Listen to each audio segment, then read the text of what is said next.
Fatikisht ne kemi përfunduar renovimin e komplet të poliklinikës stomatologjike. Klinika stomatologjike është klinika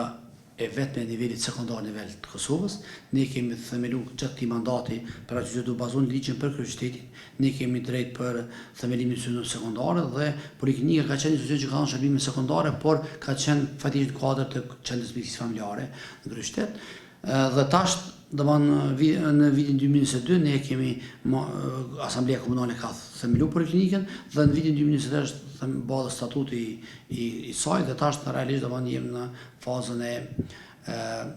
renovimit së komplet dhe tani janë kriju kushte më të mira edhe për qytetarët, edhe inventari i ri dhe do të jepin shërbime më cilësore siç ka vazhduar deri tash qendra apo poliklinika stomatologjike në kryeqytet dhe tash me renovimin e plot kësaj do të krijojnë kushte më të mira për qytetarët për ofrimin e shërbimeve sekondare dhe fatikisht stomatologjia në Prishtinë ka vazhduar të jep shërbime cilësore për qytetarët dhe realisht do të më përmend se sistemi stomatologjik kryeqytet është i vetmi sistem që në sektorin publik punon 24 orë, më sa kam informata në nivel të Kosovës, nuk ka stomatologji që kujdestaron vetëm në Prishtinë në qendrën e mjekësisë familjare në Dardani e kemi shërbim 24 orë. Kjo qendër është vendosur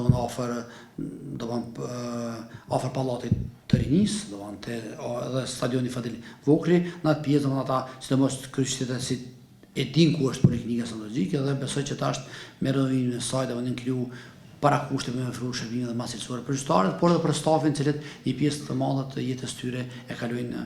poliklinikë të punuar dhe të ofruar shërbime për qytetarët e Prishtinës. Gjitha shërbime sekondare dhe stomatologjike jemi. Në tjera dhënve operacione të ndryshme që bëhen, në nivel sekondar që nuk ka nevojë me ushtri, me qëndru më gjatë, me bëhen një intervenim më të komplikuar, bëhen në qendrën e poliklinikës stomatologjike në Prishtinë. Nga cilat ditë mundin qytetarët që të shkojnë? Prej të anës tarshme sigurisht që do të fillojmë me dhënë shërbime